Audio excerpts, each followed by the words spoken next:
안녕하십니까. 홍콩 CSB 자산운용의 김형도라고 합니다. 오늘은 공동부유 시대의 중국 투자 전략이라는 제목으로 중국 시황에 대해서 설명드리도록 하겠습니다.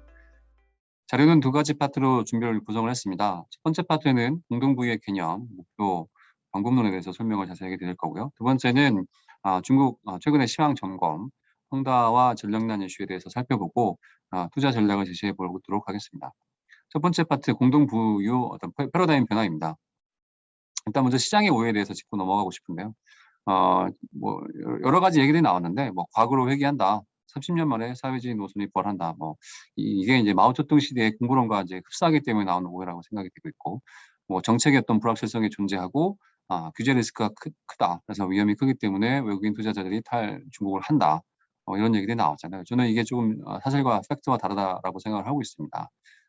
일단 먼저 이 공동부유는 이 시진핑 정부가 이제 2기 정부가 이제 마치고 이제 내년에 3기 지도부가 출범을 하는데 그 관점에서 이제 2021년도에 절대 빈곤을 퇴치했다, 우리.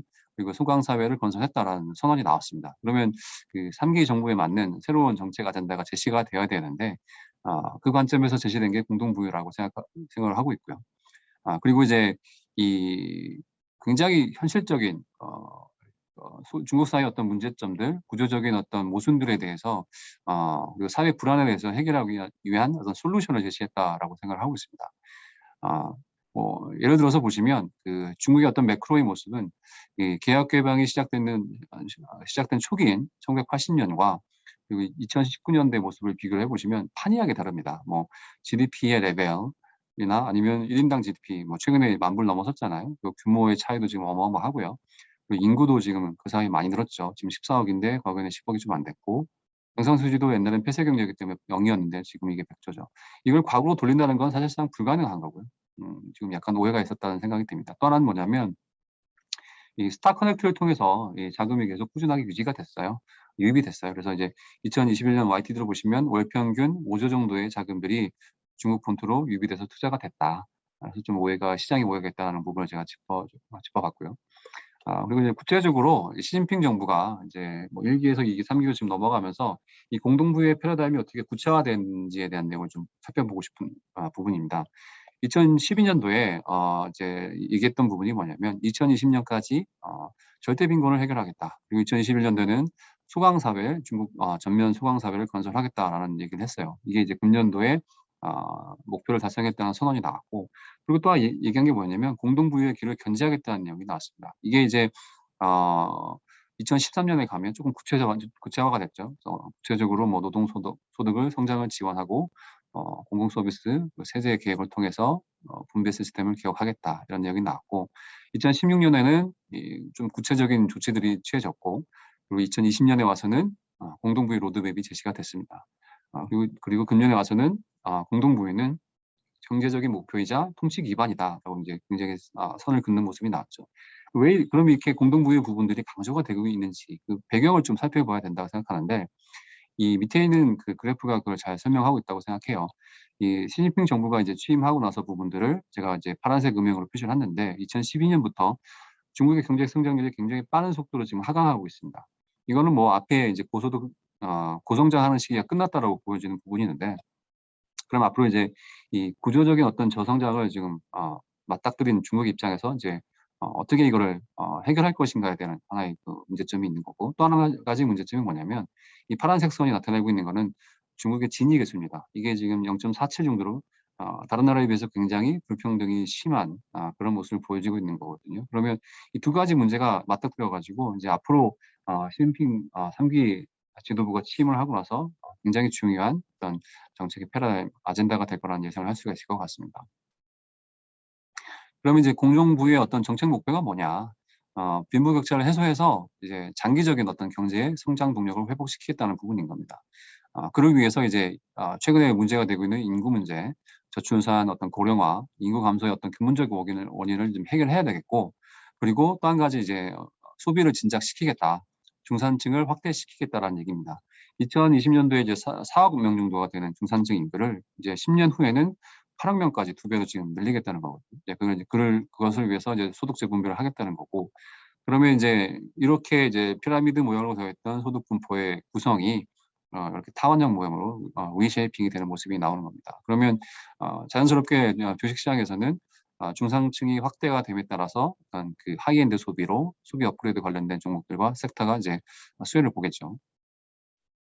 또 이제 공동부유 관련돼서 좀 특수한 여건이 있었던 건데 작년부터 이제 코로나 바이러스가 이제 굉장히 크게 영향을 주고 있잖아요. 그래서 이제 소비가 굉장히 크게 위축이 된 상태예요.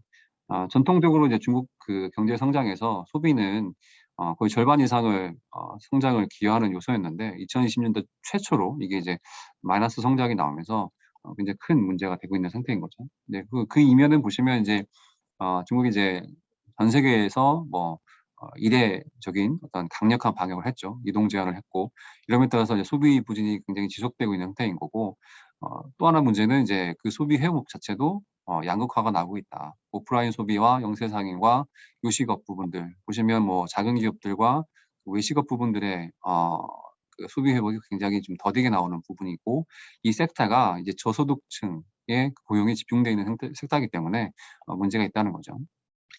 또 하나 이제 공동부유 배경에 나올 수 있는 부분이 양극화입니다. 영국 뭐 우리나라도 양극화가 이제 심해지는 그런 얘기들이 나오고 있는데 중국은 굉장히 좀 심각합니다. 숫자를 보시면 이 월 소득이 90만 원 이하인 인구가 지금 12억 명이 넘어요. 그리고 월 1,000위안, 그러니까 18만 원 이하인 인구가 5억 5천 명이에요. 지금 이게 거의 한 40%가 되는 인구가 지금 18만 원 이하의 소득을 가지고 있는 거죠. 또 하나는 이제 농촌의 비중이 훨씬 그 저소득층에서 높습니다. 이 도시 비중으로 고소득층으로 가게 되면 10,000불, 20,000불로 가게 되면 도시 비중이 훨씬 높아지는 모습이 나오죠. 그리고 또 이 상위 소득층 이게 5분위이고 밑에가 이제 1분위 저소득층인데 격차가 심해지는 모습이에요. 6.2배라고 지금 나오고 있는데 한국 같은 경우는 이게 4-4배가 넘는다고 나오고 있는데 중국이 훨씬 더 심각한 거죠.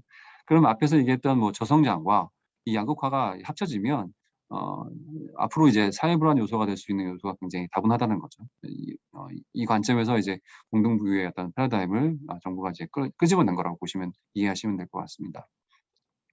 또 하나 문제는 뭐냐면 중국 사회가 이제 앞으로 맞게 될 어떤 인구 변화의 문제인 건데 이 소셜 캐피탈의 차마스런 분은 뭐 중국의 인구 폭탄이 지금 오고 있다라고 지금 굉장히 강력하게 얘기를 하시는데 저출산이 지금 나오고 있고 그래서 이제 2021년도에 들어서 세 자녀를 허용하는 거의 산하 제한을 철폐하는 정책이 나왔죠. 고령화가 동시에 진행이 되고 있습니다. 그래서 이제 인구 구조학적으로 봤을 때는 저성장이 고착될 수밖에 없다. 그리고 또 생산 인구가 급격하게 감소가 예상이 된다는 부분인 거죠. 이 젊은 층의 인구가 지금 급격하게 빠른 속도로 줄고 있잖아요. 이 2차 베이비 부모 시대가 지금 여기 있는데 이게 매년 한 2천만 명 정도의 신생아가 나왔던 시기인데 최근에 한 5년 사이에 급격하게 그게 빠졌어요. 그래서 작년 같은 경우는 한 1,200명 정도의 신생아가 나왔는데 그러면 이 그래프에서 하단은 더 축소가 되는 모습이 나왔죠. 그렇기 때문에 2035년이 되면 중국도 사실상 초고령 사회에 진입하게 된다. 우리나라도 초고령 사회로 굉장히 문제가 커지고 있는데 중국의 속도가 굉장히 가파른 거죠. 또 하나 이제 공동부의 그 배경으로 꼽히는 부분이 부동산과 교육입니다.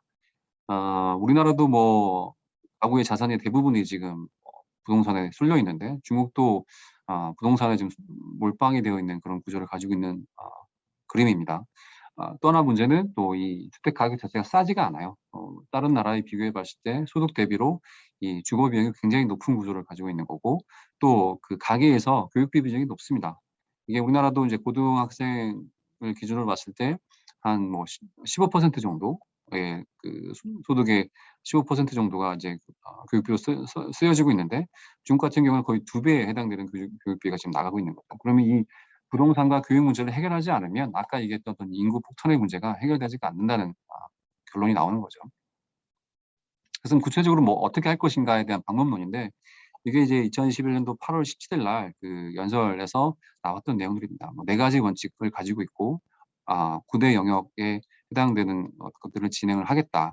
라고 이제 구체적으로 굉장히 명시를 했습니다. 근데 그중에서 조금 보셔야 될 부분이 뭐냐면 이게 장기 복합적인 과제다. 이게 점진적으로 진행하겠다는 거예요. 지금 시장에서 우려하는 만큼 이걸 한 방에 때려 가지고 다 갈아엎겠다라는 그런 내용들이 아닌 거거든요. 그래서 이제 좀 우려가 좀 와전돼서 해석된 부분이 있다라는 생각이 들고요. 그래서 이제 그 방법론으로는 아까 얘기했던 주거비와 교육비를 감소시키겠다. 그래서 부동산 가격을 억제시켜야 되는 거고, 그래서 비레버리징 이슈가 지금 뭐 헝다 관련된 이슈들이 나오는 부분도 공동부유와 지금 연관이 되어 있습니다. 사교육 억제는 지금 그래서 그 관련돼서 정책들이 최근에 나왔죠. 그리고 이제 기업의 사회적 책임을 강화하겠다. 이건 뭐 ESG랑도 맞닥뜨린 부분이 있는데, 최근에 뭐 메이투안의 배달원의 어떤 고용보험 이슈라든지 아니면 텐센트가 뭐 10몇 조를 지금 기부한다 하면서 각종 플랫폼 기업들이 몇 조씩 막 기부하는 행령들이 나오고 있잖아요. 이 부분들과 결국 연결되어 있는 이슈라고 보시면 될 것 같아요. 그리고 또 추가적으로는 이제 정부가 복지 관련된 지출을 확대할 것으로 예상이 됩니다. 연금과 의료를 개선하겠다는 거고요. 그리고 세제 개혁을 통해서 부를 재분배하겠다는 부분인 건데 이건 조금 재밌는 부분이 중국 같은 경우는 상속세가 0%예요. 이거를 지금 이제 현실화시키겠다는 부분인 거고 또 한 가지는 이 독점 조세라는 부분들이 있는데 이거를 이제 굉장히 독점적인 지위를 갖고 있는 기업이 있다면 해당되는 기업의 어떤 세금을 통해서 중소기업의 지원과 공정한 경쟁을 촉진하고 하겠다는 그런 내용입니다. 여기까지 해서 이제 공동부유의 개념과 방법론, 목표에 대해서 설명을 자세하게 드렸고, 파트 2, 중국 시황 점검을 한번 해보겠습니다. 뭐 결론적으로 공동부유 시대에 어떤 투자를 해야 될까에 대한 내용인 건데, 개인적으로는 이 중국 소비재들이 많이 좋아 보입니다. 혁신 기업들 관심 있게 보셔야 될 것 같아요. 그래서 이 중국의 어떤 그 중산층의 확대됨에 따라서 그리고 그 삶의 질이 높아짐에 따라서 수혜를 받을 수 있는 업종들이 있잖아요. 헬스케어 대표적인 거죠, 바이오. 여기서 얘기하는 헬스케어는 뭐 제너렉 같은 그런 그 종목들이 아니라 신약을 개발하는 뭐 바이오 업종들 그리고 여행, 레저, 스포츠 같은 체험과 어떤 대중을 대상으로 하는 소비재 들에 관심을 보이셔야 될 것 같고 그리고 또 하나는 이제 이 부동산 섹터를 만약에 이제 억제를 한다면 중국의 어떤 성장을 이끌 수 있는 섹터는 제조업이기 때문에 혁신 기술을 가지고 있거나 스마트한 어떤 제조업 같은 경우는 중국이 전략적으로 키워야 되는 산업들입니다. 그래서 이제 그 신재생 에너지, 대표적인 태양광이 있겠죠. 자율주행 관련된 그런 종목들과 섹터들, 2차 전지나 전기차 같은 그런 기업들이 되겠죠. 그리고 반도체 섹터들은 앞으로 이제 상당 기간 동안 장기적으로 중국 투자하실 때 주요 테마가 될 수 있을 것으로 예상을 하고 있습니다. 그래서 이제 선호 섹터와 기피 섹터로 나눌 수가 있을 것 같은데 일단 기피 섹터를 먼저 보시면 이 부가가치가 낮은 산업들 그리고 환경오염을 시키는 그런 산업들 그리고 레버리지가 큰 아까 얘기했던 부동산 관련된 그런 산업이겠죠. 그리고 불균형을 심화시킬 수 있는 그런 섹터들은 피하셔야 된다. 이게 결국은 정부의 규제가 나올 부분이기 때문에 기피하는 섹터가 될 것이고 선호하는 섹터는 결국 이제 이 CATL 같은 그런 고부가치를 창출하는 그런 기술 기업들 그리고 친환경, 태양경 관련된 어떤 용기 같은 그런 기업들, 그리고 공유 경제, 그리고 메이드 인 차이나로 대표될 수 있는 어떤 기업들, 한국의 필라 같은 그런 기업이겠죠. 안타 같은 이런 기업들이 중국의 소비가 업그레이드 되면서 주목을 받을 수 있는 산업 구조의 어떤 트렌드에 맞는 섹터와 기업이라고 생각을 하고 있습니다. 그래서 최근에 보시면 그 금년 3분기와 YTD 성과 이 부분에서는 조금 이제 중국 시장의 변화한 모습이 발견되는 부분이 있는데요. 이거는 이제 아무래도 이제 최근에 이제 리오프닝을 앞두고 아니면 이제 소비 부분에 있어서 미국에서 수출 부분들이 커지면서 중국의 원자재 관련된 전방 산업들, 시클리컬 산업들이 굉장히 지금 핫하게 주가가 올라오고 있는 상황인데 이 섹터 같은 경우에는 이미 중국 내에서 구조조정이 진행이 됐기 때문에 초과 공급 이슈가 없고 공급 쇼티지가 나고 있기 때문에 관심 있게 보셔야 될 부분이라고 생각을 하고 있습니다. 헝다 이슈를 조금 점검해 보겠습니다.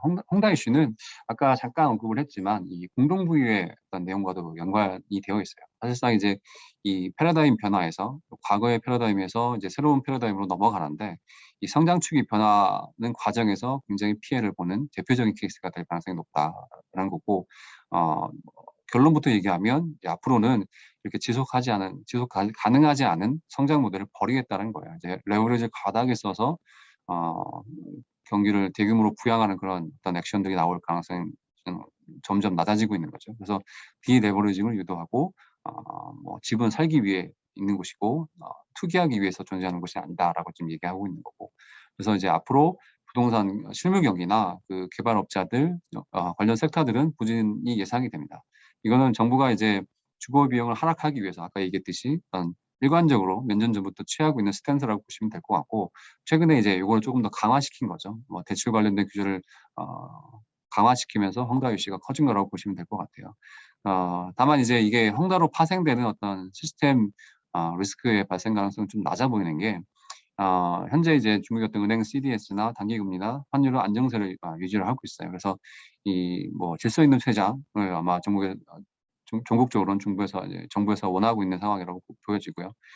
문제는 이제 이게 헝다 말고도 리파이낸싱 규모가 크고 레버리지가 높은 기업들이 많잖아요. 뭐 최근에 이슈가 됐던 판타지아나 광주 RF나 이런 그 기업들이 존재하는데, 이런 애들의 자금 압박을 어떻게 이제 풀어나갈 것인가의 부분들이 시장의 관심일 거고, 이게 시장에 어떤 충격을 줄 것인지에 대한 부분인 건데, 뭐 당사의 생각은 뭐 결론적으로는 하반기에는 좀 완화적인 스탠스가 나올 수밖에 없다라고 생각을 하고 있어요. 7월 달에 이제 지준율 인하가 나왔잖아요. 뭐 나오면서 이제 제조업을 좀 돕기 위해서 지준율을 인하한다라는 얘기가 나오긴 했는데, 뭐 정황상 경기가 지금 둔화되고 있는 상황이잖아요. 뭐 그리고 이 자금 시장도 지금 경색이 이상이 되는 상황이기 때문에 추가적인 지준율 인하는 나올 수밖에 없고, 과거에 경험적으로 봤을 때도 지준율 인하가 처음 나온 이후에 6개월 내에 추가 인하가 나왔고, 그 폭도 지금보다 훨씬 컸죠. 그렇기 때문에 이제 예상이 되는 부분인 거고, 그리고 이제 지방 재정 지출을 조금 더 가속화시키고 이 인프라 투자를 통해서 어 경기가 둔화되는 부분들을 좀 이제 방어하는 모습이 나올 것 같습니다. 그리고 이제 조금 더 나온다면 내수 부양할 수 있는 어떤 카드들이 나올 수 있을지에 대한 부분들을 모니터링 하셔야 될 것 같고, 또 하나는 뭐냐면, 이 중국의 이제 최근에 스탠스가 뭐냐면 과주기 조절이에요. 이게 옛날에는 경기가 다운되면 굉장히 크게 이제 부양을 해버리는, 약정 완화를 해서 부양을 하는 그런 모습이 나왔는데, 작년부터 보시면 그런 모습이 안 나오죠.